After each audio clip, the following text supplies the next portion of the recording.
नमस्कार दोस्तों, आप सभी का हार्दिक स्वागत है। हम मध्य प्रदेश पुलिस भर्ती परीक्षा के कुछ प्रश्नों को सोल्व कर रहे थे। इसी क्रम में आज का पहला प्रश्न है, निम्नलिखित में से कौन सा तत्व भूपर्पटी यानी कि अर्थ क्रस्ट इस पर सर्वाधिक मात्रा में पाया जाता है। तो भूपर्पटी पर पाया जाने वाला सर्वाधिक मात्रा में पाया जाने वाला तत्व ऑक्सीजन है।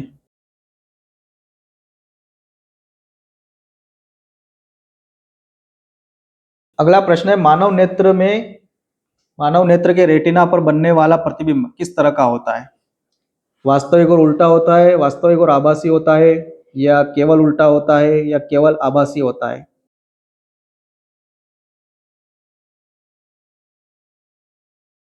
तो मानव नेत्र के रेटिना पर बनने वाला प्रतिबिंब वास्तविक और उल्टा होता है। वास्तविक और आभासी दोनों एक साथ कैसे हो सकते हैं? तो वास्तविक और उल्टा होता है।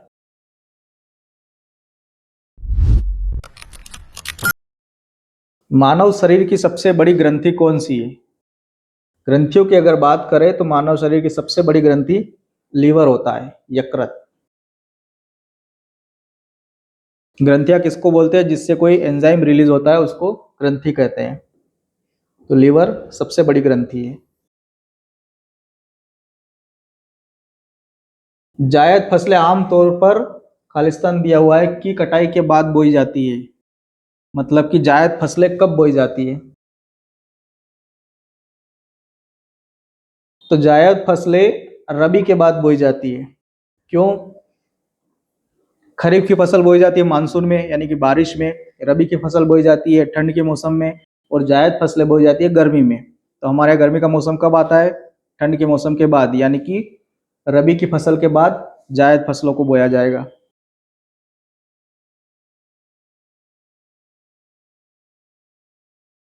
निम्नलिखित में से कौन सा जीरोफाइट के अनुकूल नहीं है? जीरोफाइट क्या होता है? जो रेगिस्तान में जो प्लांट उगते हैं उनको जीरोफाइट कहा जाता है। अब उनके लिए कौन अनुकूल नहीं है? तो पहला ऑप्शन दिया है कि बड़े पत्ते का आकार, यानी कि पत्ते बड़े बड़े होगा, या मोटी छल्ली होगी, या धसा हुआ रंध्र होगा, या व्यापक जड़ प्रणाली होगी।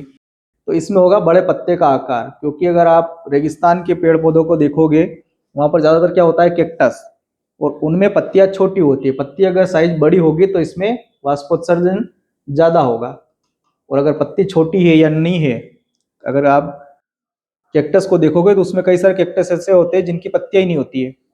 उससे क्या होगा? वाष्पोत्सर्जन नहीं होगा। वाष्पोत्सर्जन नहीं होगा तो पौधे को पानी की जरूरत कम पड़ेगी। इसलिए बड़े पत्ते जीरोफाइट के अनुकूल नहीं है। बाकी सब चीजें जीरोफाइट के अनुकूल है।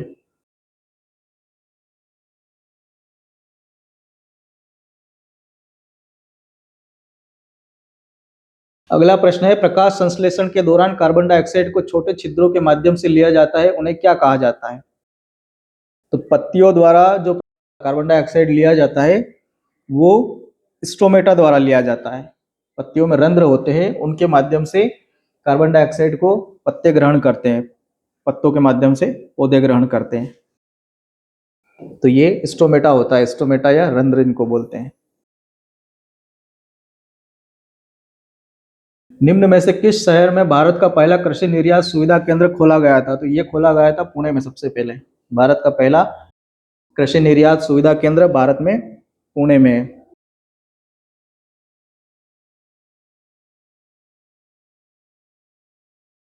नरेंद्र मोदी सरकार ने अपना प्रमुख स्मार्ट सिटी मिशन कब शुरू किया था? सबको पता होना चाहिए कि स्मार्ट सिटी मिशन कब शुरू हुआ था। ये 2015 में प्रारंभ हुआ था, जब मोदी जी की पहली सरकार बनी थी, उस समय की बात है ये।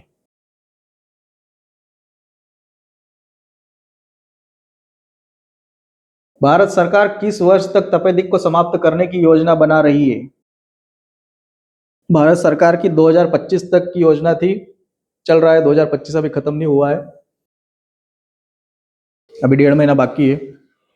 इसमें ये लक्ष्य था कि तपेदिक को पूरी तरह से समाप्त कर दिया जाएगा। क्या होता है तपेदिक? तपेदिक मतलब टीबी। टीबी को समाप्त करना 2025 तक।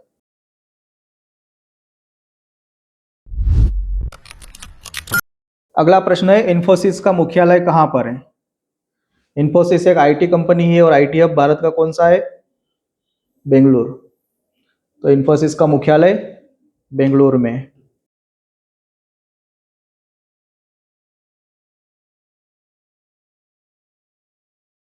आईएमएफ और विश्व बैंक ने किस वर्ष वित्तीय परिचालन प्रारंभ किया? तो इनका वित्तीय परिचालन 1947 से शुरू होता है।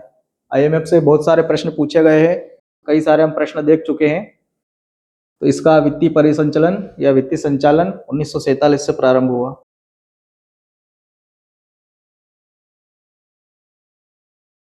तिब्बत और बांग्लादेश में क्रमशः ब्रह्मपुत्र का नाम क्या है? ब्रह्मपुत्र नदी चीन के तिब्बत से निकलती है और भारत में होते हुए बांग्लादेश होते हुए बंगाल की खाड़ी में गिरती है। इसको अगर आप तिब्बत में अगर बात करेंगे तो इसको सांगपो बोला जाता है वहां पर, यारलुंग सांगपो। और बांग्लादेश में इसको जमुना कहा जाता है, ब्रह्मपुत्र नदी को।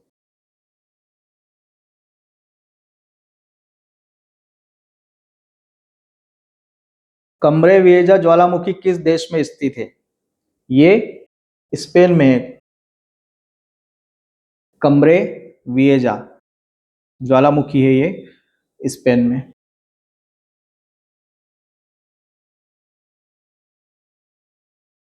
अगला प्रश्न है, किस अधिनियम से कंपनी के शासन को समाप्त कर दिया गया? तो इसमें जब 1857 की क्रांति होती है तब तक भारत में ईस्ट इंडिया कंपनी का शासन रहता है। उसके प्रतिनिधि गवर्नर जनरल द्वारा भारत में शासन किया जाता है। लेकिन 1857 की क्रांति होती है तो इसके बाद 1858 भारत शासन अधिनियम 1858 बनता है। इससे कंपनी का शासन समाप्त कर दिया जाता है और भारत का शासन सीधा ब्रिटिश क्राउन के अंडर में आ जाता है। तो जो भारत में गवर्नर जनरल होते थे वो अब 1858 के बाद वायसराय बन गए या उनको वायसराय कहा जाने लगा।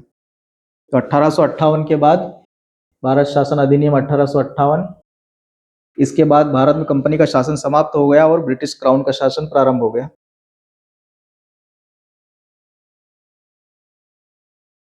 कंपनी के गठन, वित्त पोषण, कामकाज और समापन के लिए किस अधिनियम के माध्यम से नियंत्रित किया जाता है? तो ये कंपनी अधिनियम 1956 के अंतर्गत पूरा प्रशासन होता है कंपनियों का।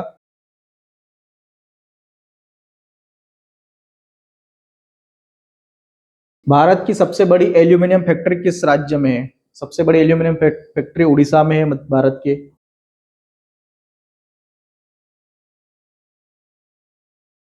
भूगोल की अगर आपको सामान्य जानकारी तो आप अंदाज लगा करके भी बता सकते हो कि मिजोरम, असम और पंजाब में नहीं हो सकता है। अगला प्रश्न है, कौन सा लोकगीत बच्चे के जन्म के अवसर पर गाया जाता है? तो बच्चे के जन्म के अवसर पर गाया जाने वाला जो गीत है वो सोहर गीत है। ये बच्चे के जन्म के अवसर पर गाया जाता है। बिरहा गीत की बात करें तो ये बिरहा मतलब वियोग, बिछड़ने का गीत है। इसके अलावा अगर आल्हा गीत की बात करें तो ये कई अवसरों पर गाया जाता है। वीरता प्रधान गीत है आल्हा, आल्हा उदल की कहानियों टाइप का होता है। तो ये आल्हा गीत वीरता प्रधान गीत होता है। और जो कजरी गीत होता है ये मुख्य रूप से वर्षा के समय गाया जाता है, सावन के समय में।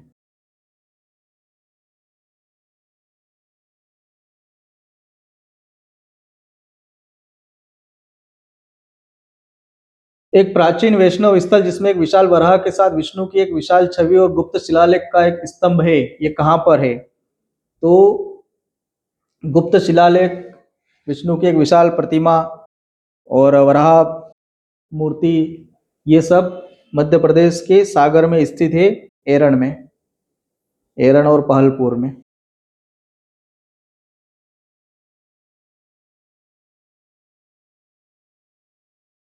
निम्नलिखित में से किस यात्रा में व्यक्ति को कर्क रेखा को पार करना होगा?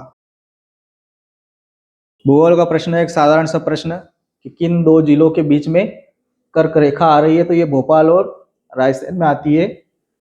भोपाल से अगर सांची जाएंगे, सांची रायसेन जिले में पड़ता है, तो आपको कर्क रेखा को पार करना पड़ेगा।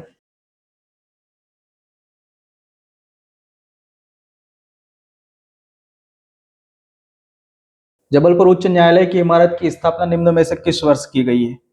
इस टाइप का प्रश्न पहले भी पूछा गया है कि आपके नागपुर उच्च न्यायालय की स्थापना कब की गई है। इस तरह से प्रश्न पीईबी पूछता है, पीईबी उर्फ व्यापम। तो ये पुलिस भर्ती परीक्षाओं के ही प्रश्न है। तो जबलपुर उच्च न्यायालय की इमारत की स्थापना 1899 ईस्वी में की गई थी।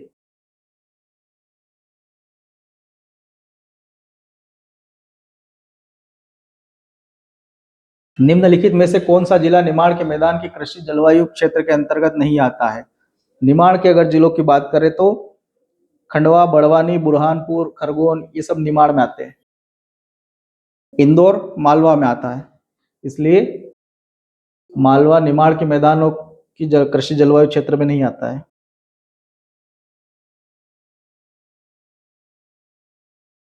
अगला प्रश्न है, रेडक्लिफ रेखा के बीच सीमांकन रेखा है।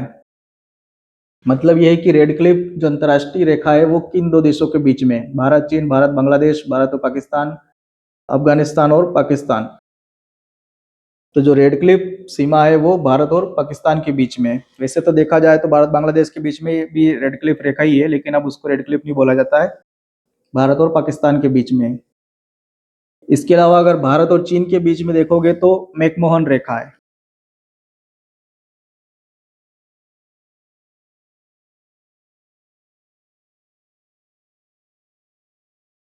और पाकिस्तान और अफगानिस्तान के बीच में देखोगे तो डुरंड रेखा है।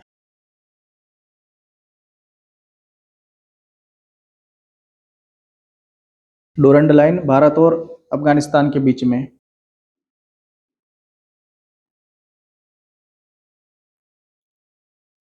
निम्नलिखित में से कौन नाइट्रोजन स्थिरीकरण करने वाला पौधा नहीं है? किस पौधे द्वारा नाइट्रोजन का स्थिरीकरण नहीं होता है? तो अगर इन प्रश्न का ऑप्शन देखोगे तो इसमें तुलसी को छोड़ करके बाकी सभी नाइट्रोजन का स्थिरीकरण करते हैं।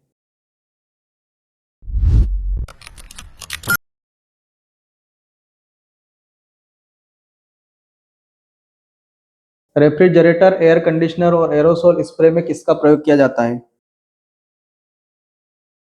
इस प्रकार का प्रश्न हमने पहले भी देखा है कि ओजोन छिद्र का जो कारण बनता है वो CFC यानी कि क्लोरोफ्लोरोकार्बन बनता है, और ये फ्रिज, एसी, स्प्रे वगैरह इन सब में होता है। तो जो CFC है, क्लोरोफ्लोरोकार्बन, इसका उपयोग रेफ्रिजरेटर, एसी, एरोसोल स्प्रे इनमें किया जाता है, और ये बहुत ही बड़ा खतरनाक टाइप का प्रदूषक होता है जो ओजोन परत को नुकसान पहुंचाता है।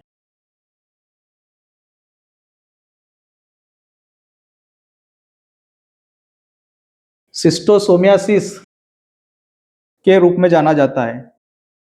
जो सिस्टोसोमियासिस है वो उसको किस और रूप में जाना जाता है? तो ये एक बीमारी है जो घोंघे द्वारा फैलती है। खराब पानी की वजह से, जिसमें घोंघे होते हैं, उससे बीमारी फैलती है। इसको बिलहार्जिया भी बोला जाता है।